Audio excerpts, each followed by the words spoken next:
The Pit Press Podcast.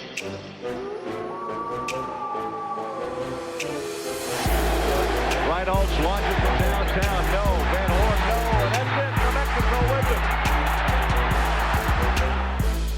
Some big-time games and shots. How about this?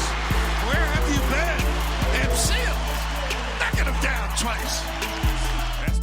Looking top and keeping it alive. House from knee. Got it. This kid is amazing. This is what got them in trouble. That ball screen giving up the mid-range. Look at this foul. House again. It's topping. Fifth assist. And New Mexico's going to dribble out the clock. The Lobos three-peat as conference tournament champions Kendall Williams fires the ball into the air. But New Mexico wins it this afternoon 64-58 over San Diego State. And the Lobos claim the Mountain West Conference's automatic bid into the NCAA tournament.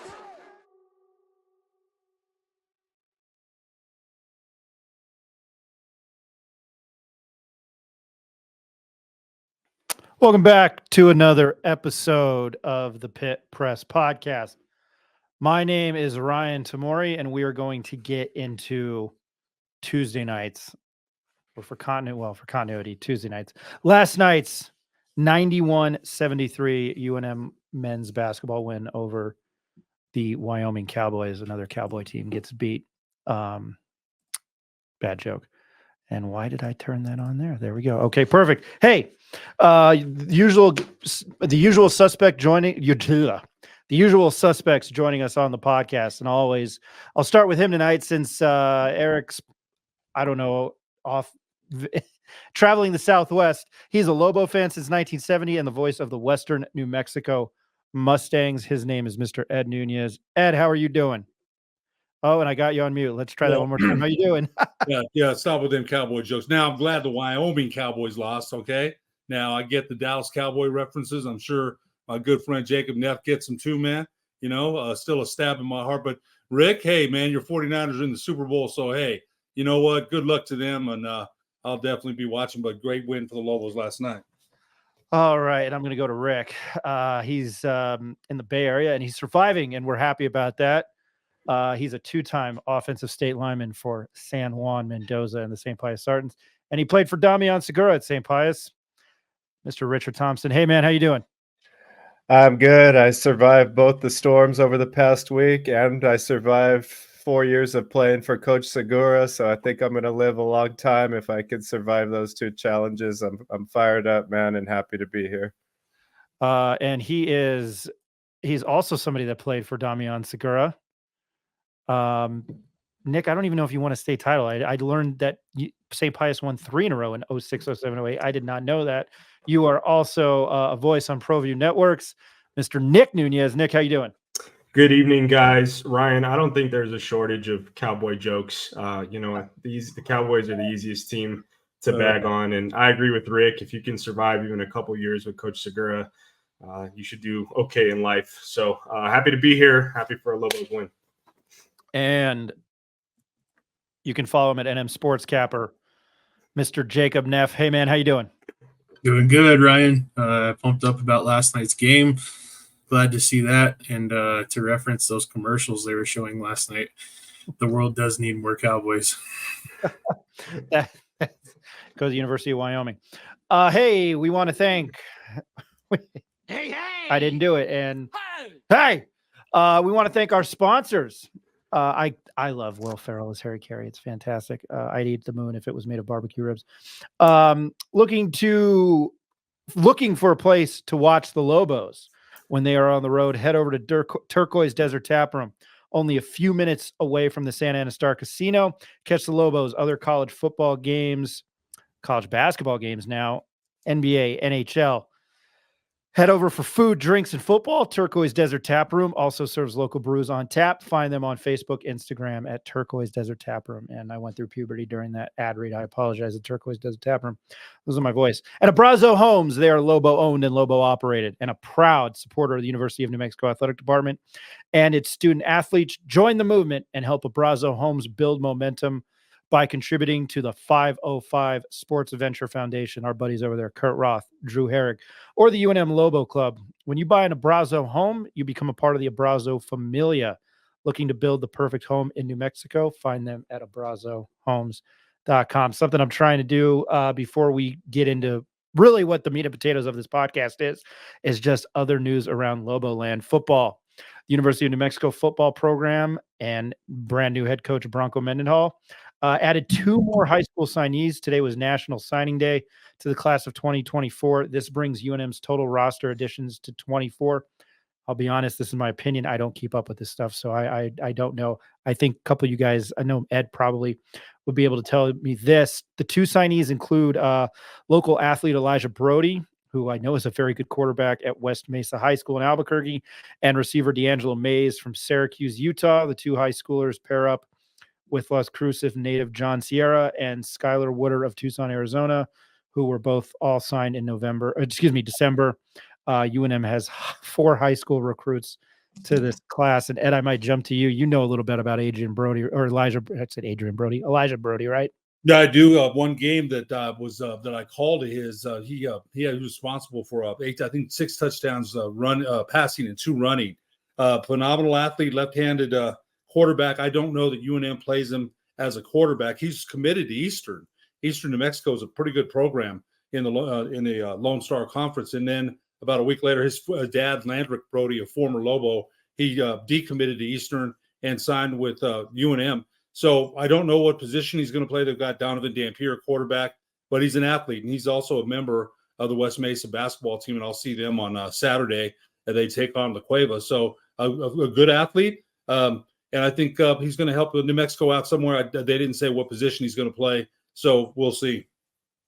I think I saw him once in 2022. I wrote a couple of football articles for the Journal, and man, yeah, he was something else. I'd like to keep up more with high school football. I don't.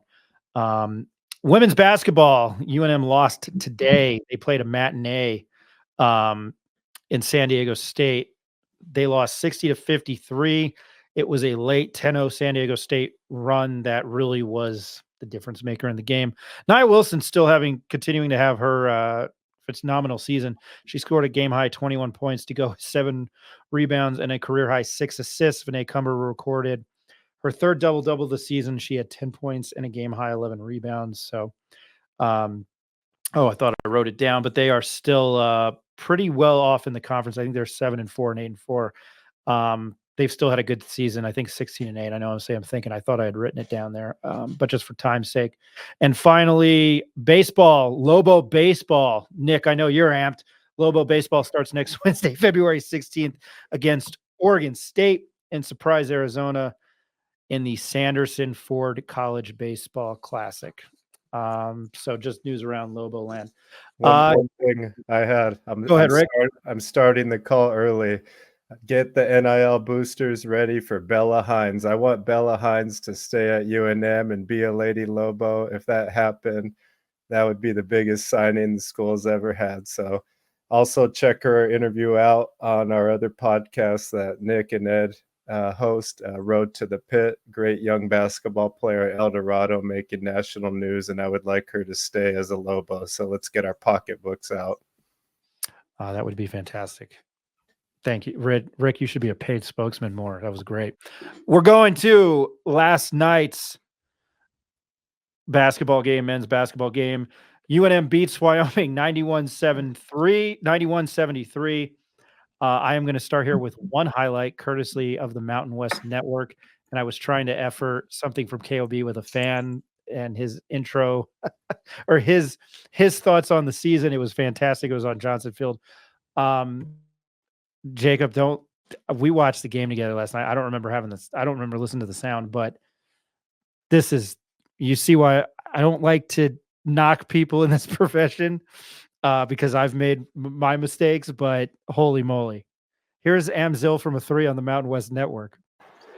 Amzil 3, that is a big one. That's a run buster right there. Yeah. It's a big one right there. I'm sorry to make another major league reference, but it's like fly ball caught Obviously, the game was out of hand at the end, so I totally understand. But I was trying to find highlights, and that's what I found. All right, well, I'll start as I normally do, and as once again another major league reference. When these guys win this year, These guys ain't so fucking bad. these guys ain't so bad. We were all wrong because I'll start with the point spread. It was 10.5. And I thought that is the lock of the century because traditionally and historically, UNM has had trouble in Laramie at Arena Auditorium. I was talking to Rick and I's friend, Mike Mottes, who was a manager for Alfred, and he was telling me yesterday before the game that arena is just like on top of it and there's nothing there. And when you get off the bus in January and February, it is cold. It is Arnold Schwarzenegger, Mr. Freeze cold. It's a hard place to play. They were 8-1 at home for the season, and that was their first conference loss. I thought after about the first, once UNM got on that run, and I'll ask you guys about it, they closed on a 18-2 run to end the first half. I have, for those of you who are consistent listeners, I thought Wyoming just got really disinterested and didn't care and knew that they weren't going to win the game, but that doesn't take away from how the continuity and how well UNM played. I think they kind of put that in their position. But to backtrack, yeah, we were all wrong. We thought Wyoming would cover. Rick, I'm not putting you on the spot, but you said Wyoming would win. So we were all wrong, and even my pocketbook took a hit because I took I took Wyoming plus 10.5. Ed, I'm going to start with you. You had hinted at me what you wanted to talk about on this episode was a dominant performance. You had 5 players in double figures. 4 of them were starters. JT Toppin had 11 points. Donovan Dent had 19. Jamal Mashburn Jr. had 15. Jalen House had 17. And Mustafa Mzil, who has looked like a 6th man of the year off the bench now, who has played phenomenal from where he was 6 weeks ago. I don't know, 5 weeks ago, 10 games ago. I think a lot of probably, and you're a Lobo fan, that are happy with this, but just talk about the dominant performance that you saw last night out of UNM in this 91-73 win. Well, I had to watch it today, just like my son did, because him and I were calling a game last night. But when I turned it on, and you had said this to me, Ryan, I called you on the way home from St. Pius last night, and you said it was a dominant performance. And you're a glass half empty, man. So when you said that they really kicked their butt, I thought, wow, I got to go see this. And I mentioned I had a chance to see that this morning. You mentioned Toppin, Dent, Mash, House, and Amzil.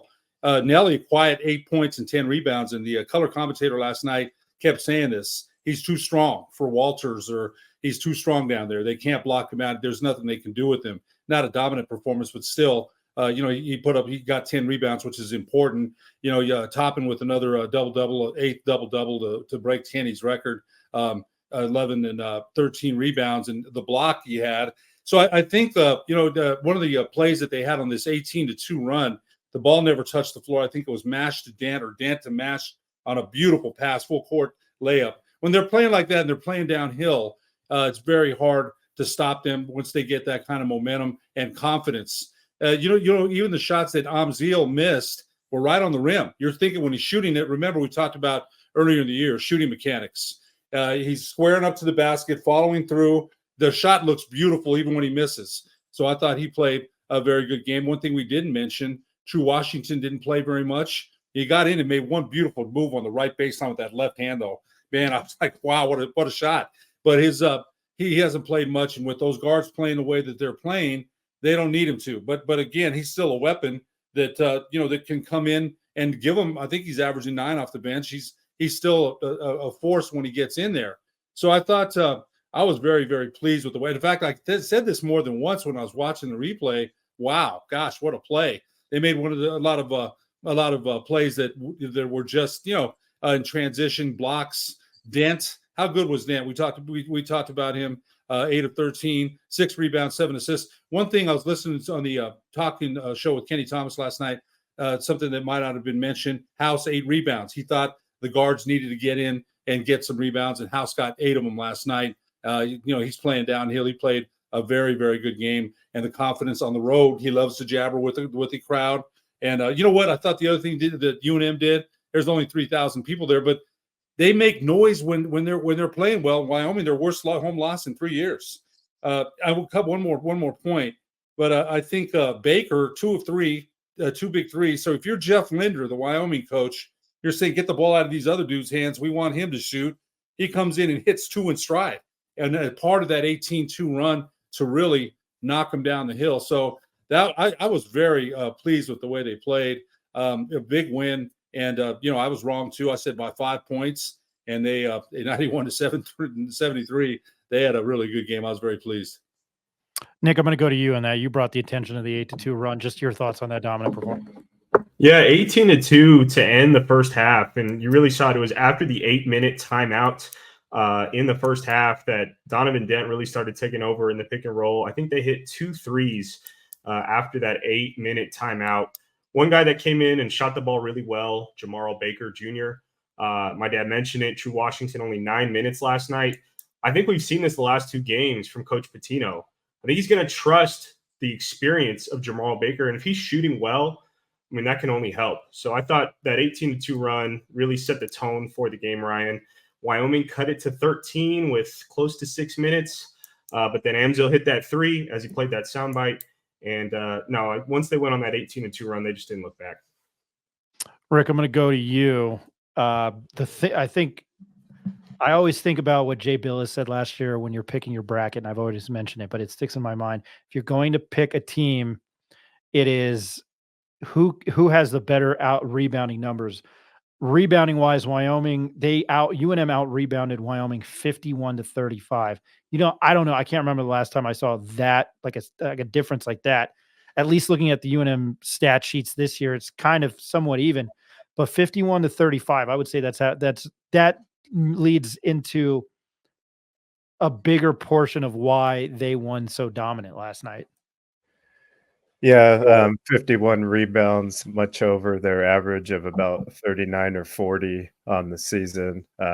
Nelly Jr. Joseph with 10, and then the Hoover vacuum, Mr. JT Toppin himself, got 13 rebounds. And, it takes the effort of the guards as well, where House had 8 and accompanied by Mashburn had 3 and Dent even had 6. So when all those guys are putting their effort in on that end and getting second chance points, it just gives us more opportunities, the Lobos that is, on the offensive end, and allowed us to get a lot more 3-pointers than we normally do. And even though we made more threes, I think it tied or was 1 less than our season high. Our season high was 14 at New Mexico State, and we had 13 last night, 11 against Nevada. It just seems like even though we're shooting more, we're still shooting at the same percentage, and that's not going to be our strength, but that's okay. When teams play us in the zone, we got to be able to knock them down. I think 9 threes for Amzo might be a little too high for my liking. But you know what? He's playing a lot better, and I'd like to see him shooting with that confidence. He also had a couple of rebounds, so can't complain much about his game or just the overall effort on the boards. And like I always say, rebounding, it's not a skill or something you practice. It's mostly about effort and putting yourself in position and knowing where to be and doing those extra hustle plays. So hats off to the Lobos last night. I was going to ask you to elaborate more about the 3-point shooting down the road, but Ed, I'm going to go back to you just because since we've been doing this, big guy in the paint, just your thoughts on how UNM rebounded the ball against Wyoming. I think one of the things we talk about, and my son and I talk about this all the time, if you want to run, you've got to get the rebounds. At 51 to 35 rebounding edge, you're out there on the break. You can run. You can do a lot of things when you're out rebounding. Walters had a tough game, man, for Wyoming. He's 3 of 12 from the field, but as part of that was the defense. He tried to go one of them went at Amzil and made a nice drop step move. But other than that, Amzil's post defense might have gotten a little bit better. He's still not the guy you want guarding a 5 or a 4 in there. It's not his natural position, but he does okay and he gets some weak side help. But I think inside, Rick mentioned it, JT Toppin, the guy can hit the 3. Like I said, once he develops a more of a a post game, he's got that nice little left hand hook, drop step and turn and face. Man, that guy's going to be off the charts. So inside of, and we mentioned Nelly, only a quiet 8 points, but the 10 rebounds. That's important. 10 rebounds, 23 rebounds between the bigs inside to lead to that 51 to 35 rebounding advantage. And like I said, when you rebound like that, you can run, get out in transition and do a few things. And New Mexico really dominated. They really did. They held Wyoming defensively to, I think, 0.633 points per possession. So, again, a fantastic game. Yeah, pretty impressive. Nick, I'm going to go to you. UNM at 31 points in transition. Talk about that and what you saw. Yeah, well, only 10 points off turnovers. At least that was the statistic. And there was a lot made of that on the broadcast. This is a UNM team where even if it's not a live ball turnover, the way they push the pace off the rebound, they can still score and get good shots. I think we saw a lot of transition threes. I mean, they shot 35 threes on the game. That was, I believe, a season high. That was 10 more threes than they shot against Boise. But I think you get those points in transition in different ways. They did hit a few transition threes. They hit 13 altogether. They just push the ball so well, whether it's Dent or House getting the ball up the floor. They run well. And they just got back to who they were. That's what Coach Patino said in the postgame. He said, we found ourselves, and this was a get right win for sure. Jacob, I'm going to go to you. Ed had already mentioned Donovan Dent, but it was 19 points, 7 assists, 2 steals, and 6 rebounds. Catalyst leading the way again. Just your thoughts on his play. Yeah, he was amazing again last night. I think it's time for Lobo fans to start really liking what they see for the next year and a half, because after next year, I don't see him being around. I think he's going to go to the NBA. I think he's that good. He's only going to get better at the end of this year and at the end of the offseason and into his junior year, when he starts to be able to be the main focus of this offense when we lose a couple people next year. But I mean, this guy's just is unbelievable. His passes, it looks like it's a different speed when he goes to the basket. Nobody can keep up with him off his first step. And even when he gets into the paint, it's almost like the big guys don't have time to react because he's already at the rim in a couple steps, right? So this guy's just so good off the bounce. He's so good in the pick and roll. And when he starts getting comfortable in the pick and roll, he doesn't pass it and he goes to the rim. You just have so much to think about when you're guarding him. And I've even over the last couple of games, I think we've started to see he's gained a little confidence in shooting threes too. He's at least putting some threes up, which is good for him because then you have to think about that too. So I think he's the best player on this team, hands down. And on a night-to-night basis, we just get to see probably one of the best guards that we've ever seen in UNM history on the court. And I think that he's right now, with how many good guards we have on this team, it's almost impossible to say this, but he's still, I think, overlooked a little bit for how well he's been playing. I'm going to stick with you because the Lobos had more turnovers than the Cowboys last night for how bad they played, 11-8. Just your thoughts on that. Yeah, I mean, if you would have told me that before the game started, I would have said, well, that's not good for UNM because this team gives up the ball, like at a pace of 10 teams in the NCAA give up less or more turnovers than these guys. So if you think about that, these guys are just giving up the ball like crazy. And if they only gave the ball up 8 times last night, I would have said, dang, they had a pretty efficient game. But it was the total opposite. They actually took decent care of the ball. And, they were just handing out, bricks. I mean, you could have built like a mansion last night with how many Wyoming threw up. They were building houses out there for people. I mean, 51 rebounds goes to show you how bad they were shooting. And I think that, we talked about that run in the first half. I think there was 2 separate runs. There was a 14-0 run early on, and then that 18-2 run. And if you think about that over a period of 8 to 10 minutes, that's 32-2. You're not going to win a game giving up those types of runs. And it was just a really weird game last night. It felt like there was no energy in in that arena. There wasn't very many fans. So I feel like that's why that place could be a tough place to play. You know, when they're not doing great, the crowd's not really there. You kind of feel like you're playing a practice, you know what I mean? So the energy level can be hard to maintain or show up with, because, you know, we have guys that feed off the crowds and the environments. And last night it kind of seemed real dull. Even the color commentator and the guy calling the game were, I think, asleep by, you know, the 10-minute mark in the first half. So just a really weird game, but overall, yeah, you don't expect UNM to have more turnovers than Wyoming in that game. And I'll start with Rick on this one. Lobos kind of dictated the pace of play. You know, Wyoming got behind, and you could tell that they were kind of not comfortable with it. So just your thoughts on how UNM kind of dictated that game from start to finish.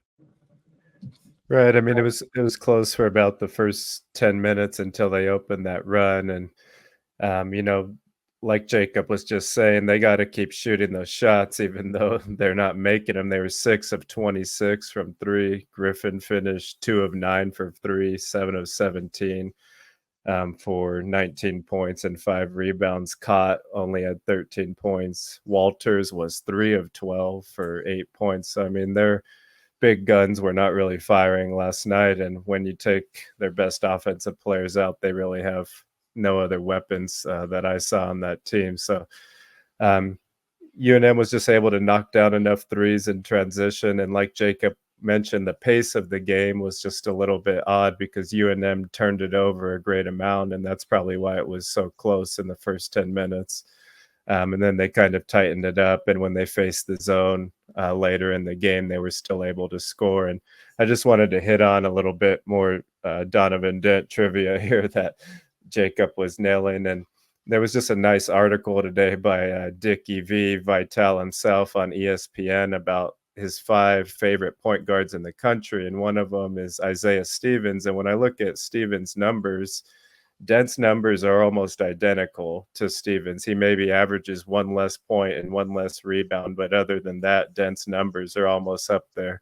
So I think, like Jacob's saying, he's still a little bit underrated and not getting the credit he deserved. And he really, in my eyes, drove the team again last night. And the last time against UNLV, I think it was one of his worst games, to be honest. I think he only had about 4 points. So moving forward, it'll be important for him to keep the pace going and keep the big men involved. You know, the pick and roll game, in my eyes, wasn't that strong last night or the night before as it has been early in conference play. And I think that'll be crucial down the back stretch here. So I can't complain about anything they really did last night, but it was just great to see, and good momentum as they face a tough home matchup here. I saw that as well on ESPN that Dick Vitale wrote that, and I thought Isaiah Stevens, and I thought he was giving UNM some love. So I was like, yeah, it's probably going to be Donovan Dent. Ed, I wanted to go to you on this. Your just thoughts on how UNM dictated the play last night. Well, I think of that. We mentioned it on that run when you know, and Rick and Jacob, a good point about Donovan Dent. And you know, we've interviewed Phil Smith. You know, we hope to have Greg Brown and Doris Gary. We interviewed him. Some of the best guards: Kelvin Scarborough, Daryl McGee. Greg Brown is a more of a, I'd say, shooting guard, but he played a little bit of point too. But when you mentioned Dent amongst the best of UNM history, that guy, I think what amazes me, the body control in the paint, sidestepping, avoiding contact and laying and exploding at the rim. He's got some great explosion. So when they went on that run, Ryan, he made more than one great pass inside, just a catch and shoot for Nelly underneath, one to Toppin. So I think the catalyst on that run there was Donovan Dent. And, you know, what I think it's contagious, though, when you see a guard passing like that, it's contagious. Mash had I believe Mash had 3 assists last night, or 2 assists. He had 2 assists. House had 4. So I think it's contagious when guys see they see guys passing and scoring easy. It's contagious to the team. And we mentioned Amzil, 13 points off the bench. So I think that was Dent, the catalyst on that 18-2 run. And after that, it's downhill. And and I think, Ryan, you mentioned you thought Wyoming might have quit a little bit. If you remember back early in the game, and I watched early in the game, they had some good looks from three. They did. They just didn't make them. And I think having New Mexico go on that run really deflated them. And Jacob, you made a point about the crowd. I think New Mexico took them out. I really do. There's 3,000 fans. There's not a lot, but they make noise. I heard them making a little bit of noise, but New Mexico's run totally deflated their team, deflated the crowd, took them all out of it. So I really believe, Ryan, the catalyst for that run and the way they played downhill was Donovan Dent. And I think he continues to, you mentioned I've been a fan since 70. It's true.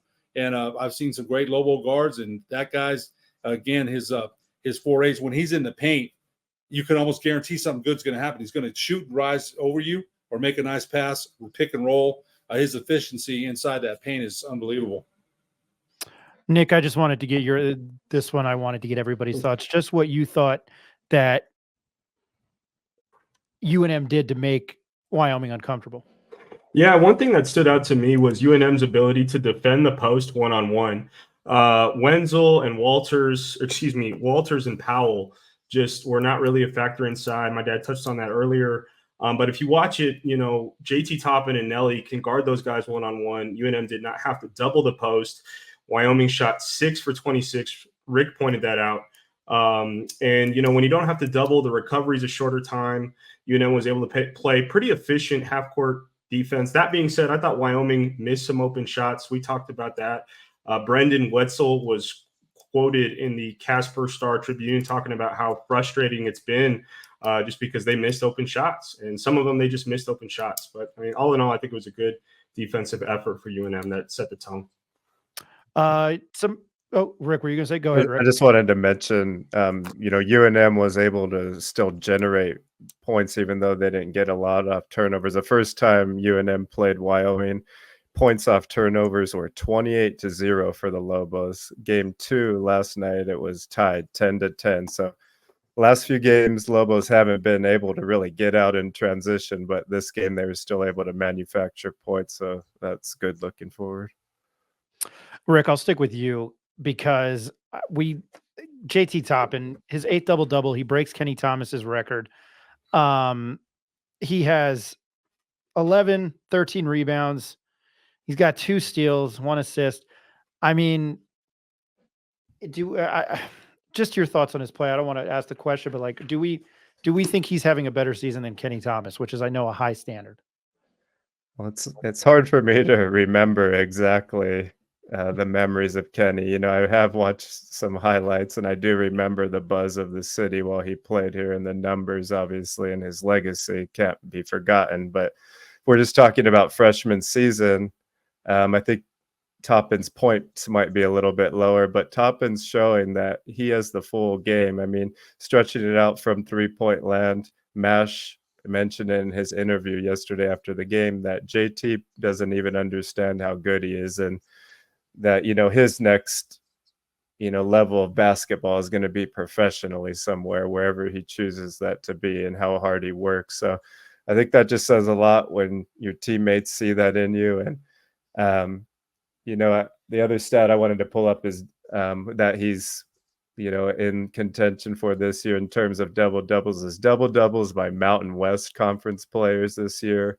Overall for the full season, Great Osabar has 10, Jaden Ledee has 9, Toppin now with 8, and double-doubles only in Mountain West play. JT Toppin is now the leader with 5, and Fresno State player with 4, and Osabar with 4. So you can't say enough about this young man and just what he brings. The only thing that makes me nervous is Patino mentioned something in his interview is he hopes to keep Toppin around for a couple more years as if it's already in jeopardy. And somebody else has already mentioned that he's not signed to the same NIL company that the rest of the players are signed to. So that is a little curious, but let's just enjoy the ride here and not worry about that and focus on the good, because it's going to be fun to see him down the stretcher.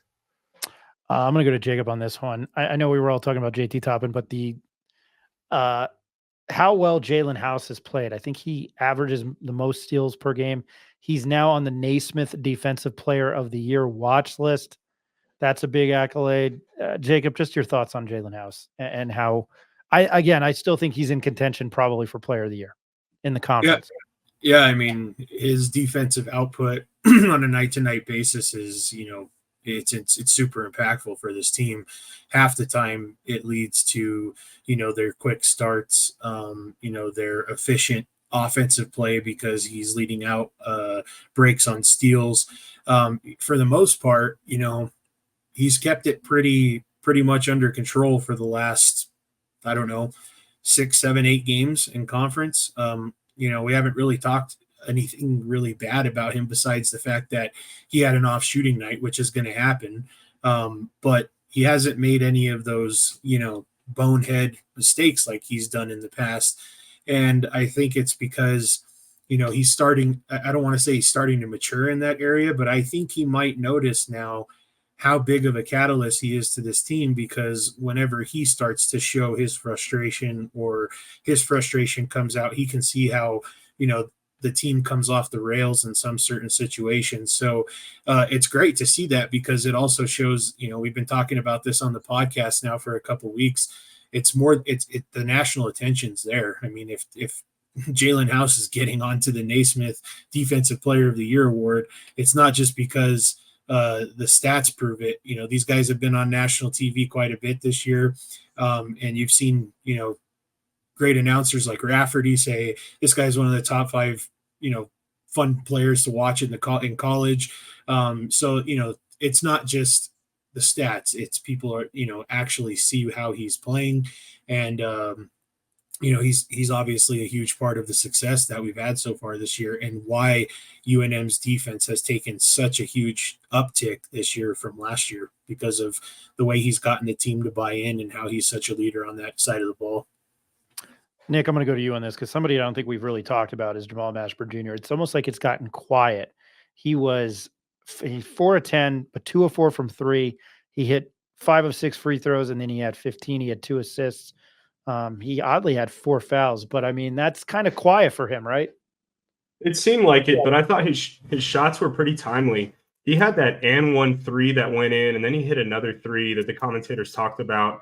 And I mean, he hasn't had some of those quintessential MASH games that he had last year, or that he was having, kind of towards the beginning of the season. But I think he's just kind of fitting into the offense. And when they're balanced and scoring like this, like they were last night with 5 guys in double figures, I'll take that. So, even though he had somewhat of a quiet night, it was within the offense, and I thought he played well. I mean, he was interviewed.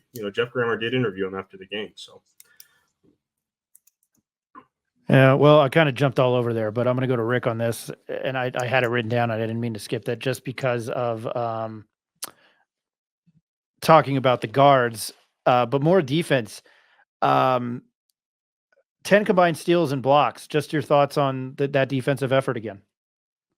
Yeah, I think it was just like we mentioned, everybody was getting after it. JT Toppin, the weak side presence that he brings, and then somebody else was hitting it. Just the post defense that we brought was great. And when you're shooting somebody into that bad of percentages, you must be doing something right.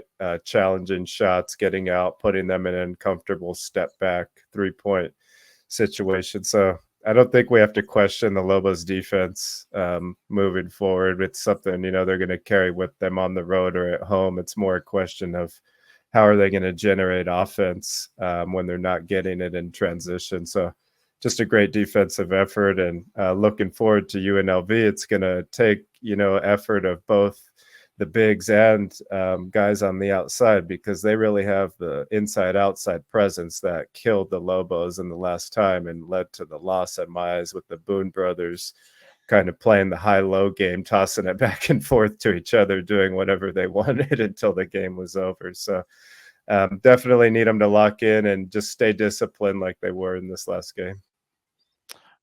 Jacob, I'm going to go to you on that. UNLV here on Saturday, 6 p.m. I believe the game is on CBS Sports Network, and then obviously you can listen on the Lobo Radio Network.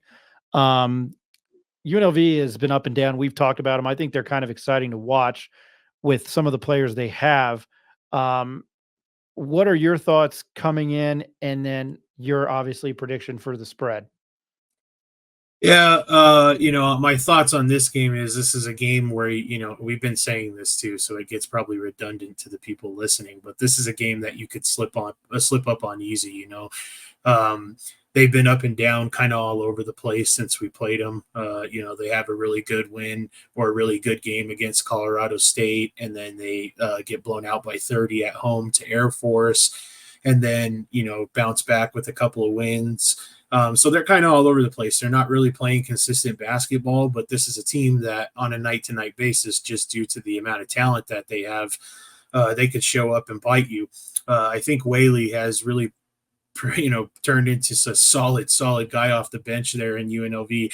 I'd even argue that he could start if it wasn't for the fact that they have both the Boone brothers down there doing what they want to do in their game. But he provides that spark off the bench, so it's going to be important for him. As far as the spread, this could be a close game, but you just look at how the Lobos are playing right now.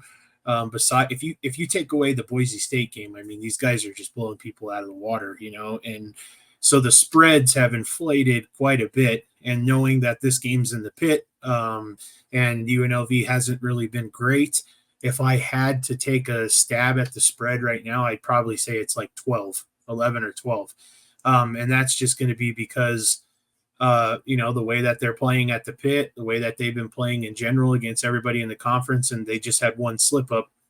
So I would assume that spread's going to come out around 12 or 11. And, that I think you're going to see, besides these games coming up, where they're having their, the toughest games of their season, when they play Fresno State, when they play Air Force again, those spreads are going to be pretty astronomical just because of the way that they've showed up, and they're not really slipping up against those, those weaker teams in the conference. No, I'm excited for this game. I think, I don't know. I think UNLV is fun to watch. Obviously disappointment when they played Air Force there, because again, gambling reasons, but, anybody have any other final thoughts about the Wyoming game before we go to the snake of the week? And I will take that as a no. I was just going to add one thing too. Go ahead. But I was going to say, so just when we were talking about Dent, I didn't want to interrupt anybody, but I think the thing also that we have to give Dent credit for is how well he integrates the big guys into this offense. Nothing against House and Mashburn, but they don't really get the big guys going like Dent does. And they're not really great off the pick and roll like him. So when we see, Toppin having 12, when we see Nelly having 18 on those nights, it's really because Donovan Dent set those up. And, he was distributing from that position. So when we look at it, when UNM needs somebody to settle the game down, and we need to just, have the ball in the hands of somebody, you saw it against Boise State. And like we talked about, I mean, that game would have been a 20-point loss if it wasn't for Donovan and his control of that game and us being able to lean on him. So that was something else I wanted to give him credit for, is I think that he works the big guys into the game the best out of anybody on our team as well. So a lot of credit from Toppin and Nelly can go to Dent in those areas too. Rick, were you going to say something? No, I don't know if you already hit it at the top, but just that Utah State lost last night to Nevada, and that's pretty huge. Just moving forward, and good news for New Mexico as they move into the three-way tie. You know what? That's something I wanted to hit on, is what happened last night. Colorado State beat Boise State in Fort Collins, and Nevada beat Utah State in Logan. So now it's essentially a three-way tie. In first, New Mexico 7-3, Utah State 7-3, San Diego, or it's four-way tie. San Diego State 7-3, Boise State 7-3, Colorado State is 6-4, Nevada's 5-4. And to me, that's astronomical.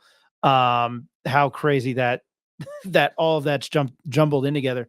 And I think that's why you can vouch for probably 4 or 5 teams in the tournament. And Jacob, we kind of touched on it last time.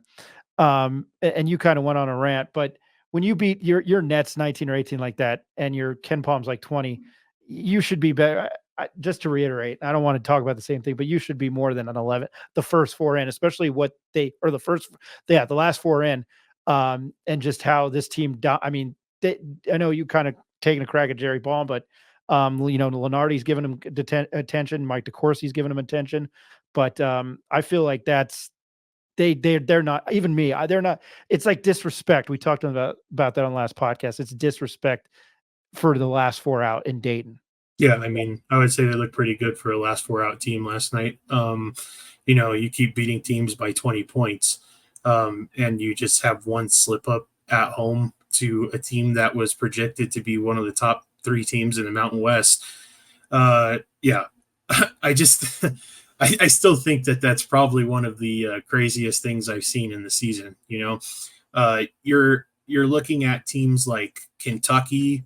You're looking at teams like I'm trying to think of the ones that are around us in the Ken Palm in the net. You're looking at someone like St. Mary's right now. I think they just jumped UNM today in the net to 18 or something like that. But you're looking at these teams that are playing great basketball, and they're shoo-ins to the tournament right now, according to some of these teams. But just because it has UNM's name next to it, and the history of the Mountain West Conference, you can't judge that based off of what the stats are telling you and how this team's playing. I just think it's crazy still that he had them as one of the last teams into the tournament and fighting to actually get into the bracket. That's insane to me. Yeah. I mean, Ed, I'll go to it, and I'm just referencing this, and I'm not knocking you at all, but even the whack with like Utah and BYU and UTEP, I think back in the day, can you remember, and I even go back 13, 14 years, but can you remember ever a time when you saw teams like this in the conference? You mentioned, yeah, Utah, back in the day with Van Horn and Andre Miller, Michael Doliak, and BYU with the Reeds, and, back in the day with Danny Ainge, and even back in the old whack with Arizona and Arizona State. That's how old I am. So, yeah, there's been times I've seen, but I think I've been reading too that the Mountain West Conference, they expect to get only better. There wasn't the decline of the Pac. What was it then? Pac-10 or the Pac-10 was still strong. Look at the Pac-10 now, or Pac-12. Look at it. It's declining. There's other conferences that are declining while the Mountain West Conference continues to get better. What do you call it, Ryan? The death of destruction? What do you call it? Well, I call it the gauntlet of death. Gauntlet of death. So, yeah, there's times I saw the WAC and be very, very strong. But I think as a whole, I think the Mountain West Conference is only going to get better. We mention that every night. Look at the games last night. Nevada, a big win over Utah State in Logan. So I think the conference, we'll see if it sustains that. But you remember, you're riding kind of a wave with San Diego State making a national championship. That kind of got people's attention.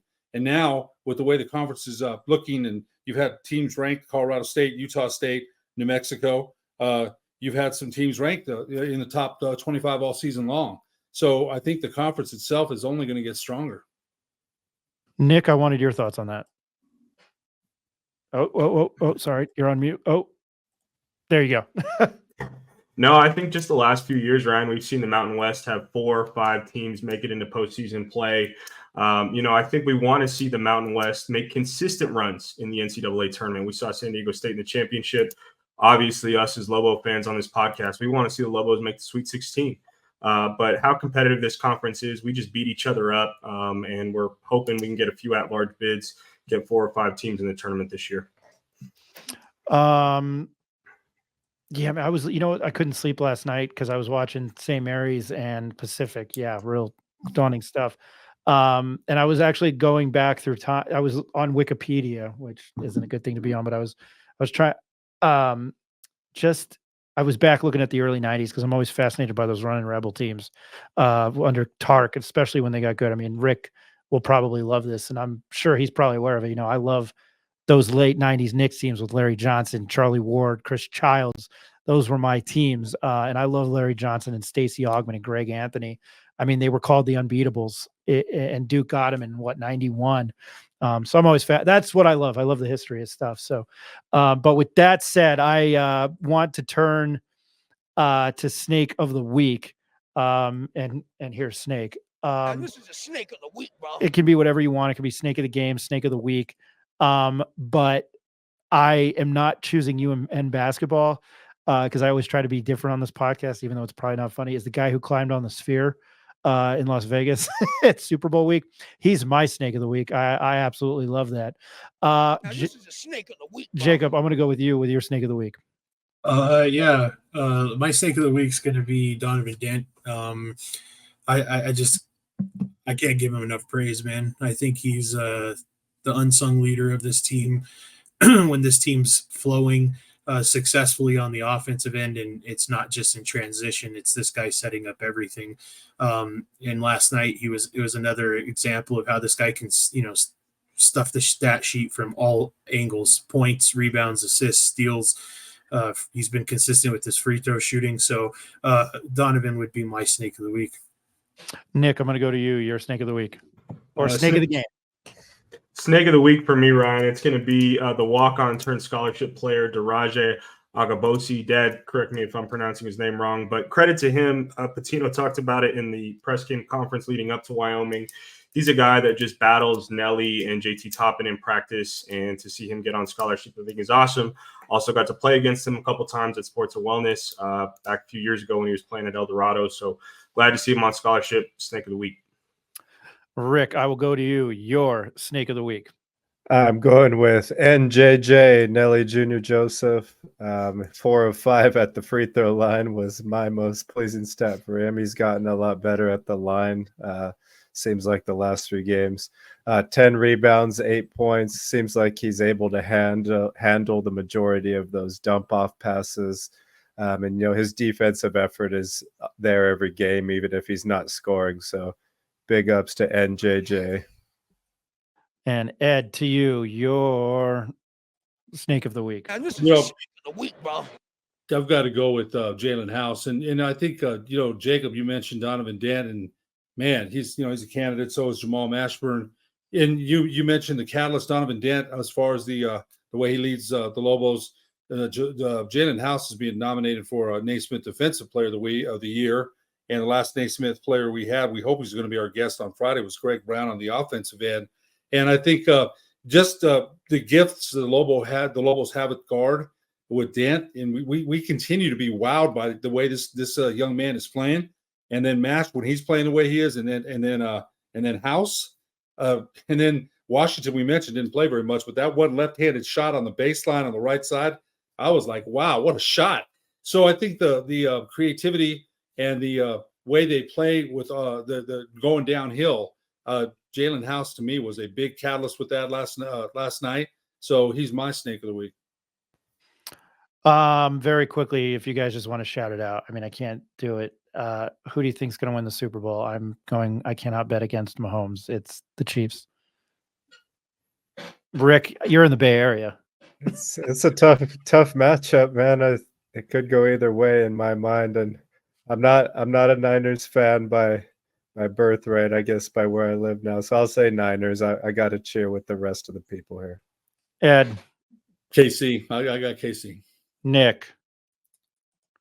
Hard for me to bet against Taylor Swift and KC, so I got to go KC. Yeah, that's the best one. And I'm giving it to the guru. Yeah, I was just talking about this with Rick the other night on a text message. I have no idea who's going to win this game, but if you put a gun to my head, I'd say the Chiefs. But my favorite bet of the game is the over at 47.5. You know what my favorite prop bet of the game is Isaiah Pacheco, anytime TD record. I'm still looking for the prop on how many times they show Taylor Swift on the screen. There's got to be somebody that's laying that. They have to. And if it is, it's like an automatic over. So Adam Deal, the voice of United, we were talking about it, and there is a prop bet. If the planet gets invaded, if Las Vegas, it's actually specific. If Las Vegas gets invaded by aliens and the game ends in a tie, which is plus 100,000. So there you go. You can take that, but I don't know what good the money would be if the aliens are hostile. Jacob and I will be at the UNLV game on Saturday, 6 p.m. The game is on CBS Sports Network. And you can listen to on the Lobo Radio Network with Hunter Green and Rob Portnoy. Hey, check us out on Check us out on X, formerly Twitter, at the Pit Press NM. Check us out on Instagram at the Pit Press NM. You can visit our website, which is very good looking. Thank you to Ryan Kellogg. You can visit it at thepitpressnm.com. Go to our YouTube channel. It's the Pit Press. Should probably add that. Hit, if you're watching this on there, if you're just a college basketball fan and you somehow found us in Delaware, like we found Coach Tom Moser, we need to get back on with the gauntlet of death, as I call it. What is Kansas State, Jacob? It's the Octagon of Doom, or I know, yeah. And then I know Wyoming is the Dome of Doom, but I love Octagon of Doom. I think that's the best. Hit subscribe, give us a like. We will talk to you post UNLV. We'll definitely do a preview. So actually we'll be doing a preview. And then probably Sunday morning, we'll get out something. That'll probably have to be on people's back burner for about 16 hours, but we'll definitely get something out then. On behalf of Jacob Neff, Ed Nunez, Rick Thompson, and Nick Nunez, and my business partner in this endeavor, Mr. Eric Moulton, he couldn't be here tonight. We appreciate everybody listening. I'm Ryan Tamori. Thanks for checking us out on the Pit Press Podcast.